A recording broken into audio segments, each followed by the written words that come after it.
So in our last video, we talked about what a scatter plot looks like and started talking about regression, linear regression. So for this next example, we're given some data and we want to draw a scatter plot for the data. Do the two variables appear to be linearly related? Why or why not? So, you can definitely start off by sort of graphing, right? Drawing our coordinate plane. And so usually the first variable that comes first, at least in a table, so years of education, this is going to be our independent variable, our X value, and annual income in the thousands is going to be our Y. So I can label that on my graph. So years of education and annual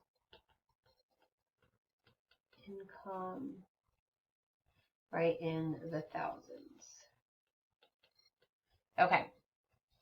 And we could label this, right, label the x-axis, y-axis, and sort of graph. Now, it just wants us to look and say, does it appear to be linear? So I'm actually going to show you how you can enter this into your calculator fairly easily and just look to see, what does it appear? And then we'll just sort of plot it sort of generically on our graph. So if I have data, again, we're going to go to our stat button. We're going to go into edit.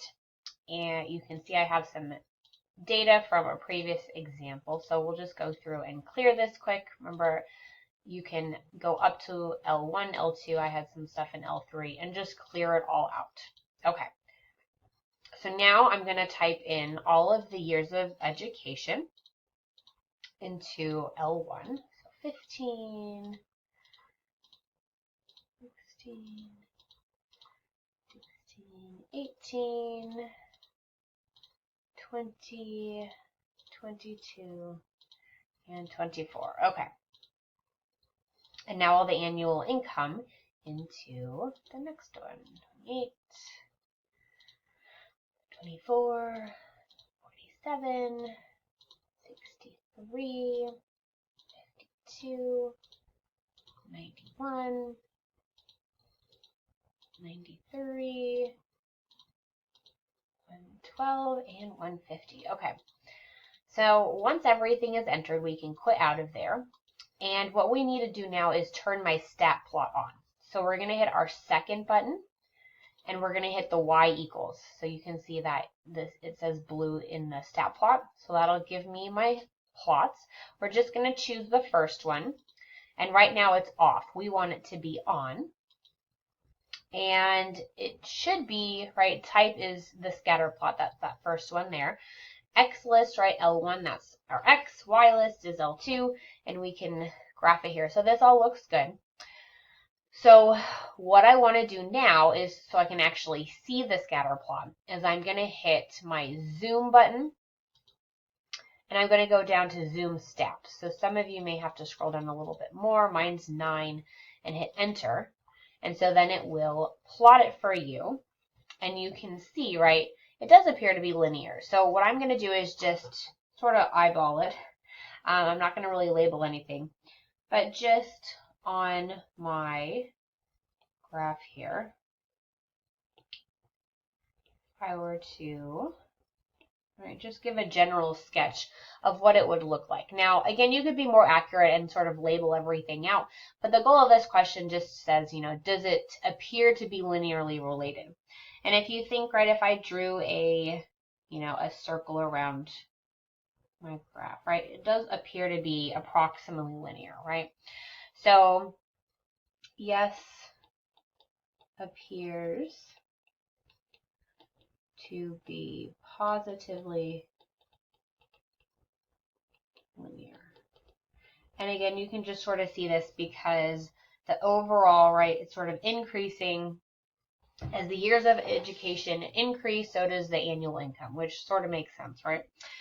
So once we visually see that our two variables appear to be linearly related, so again, the points on the scatter plot form a straight line, we can find the equation of the line that best fits the data set.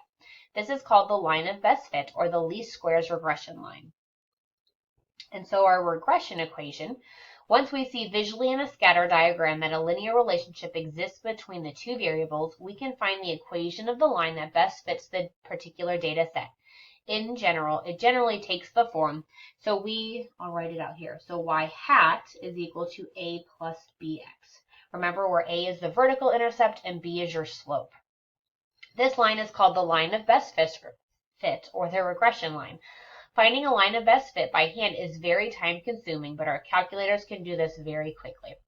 And there is a formula. It's a lot of summing and squaring, but it is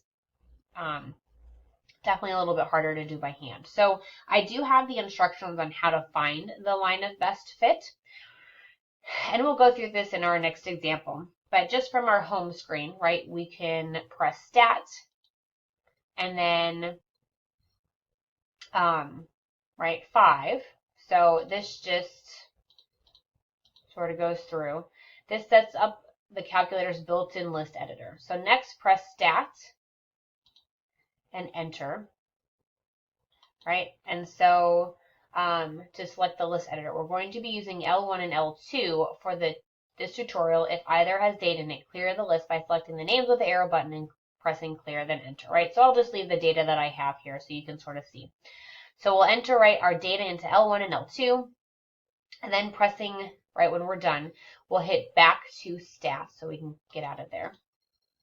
Stat button, we're going to go over to calc, and we want the linear regression ax plus b. L1 for x, L2 for y. Frequency list, we should want, just to clear that out, we don't want a frequency list. And we'll just hit calculate.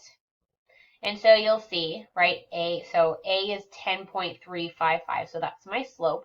And B is negative 107, right, 0.311.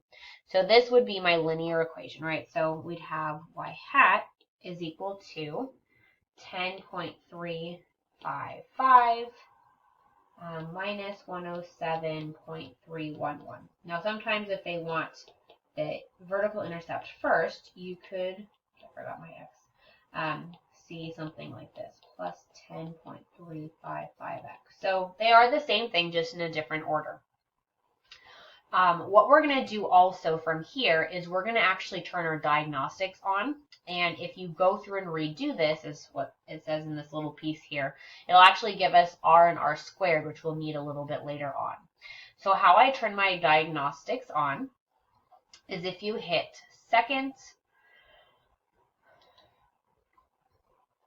and then catalog, and then you want diagnostic. So you're going to hit the x to the negative 1 because this is going to pull up the D for you, all of the D's in the catalog. And you're trying to find diagnostic on. And so we'll hit enter and enter again. And once it says it's done, if we go back and rerun our linear regression and just go through, you'll notice that now it pops up an additional r squared and r. And so, which will be correlation, which will be in our next section. So always good to have that diagnostic on. Once you do it, and as long as you don't reset your calculator, it should always be on.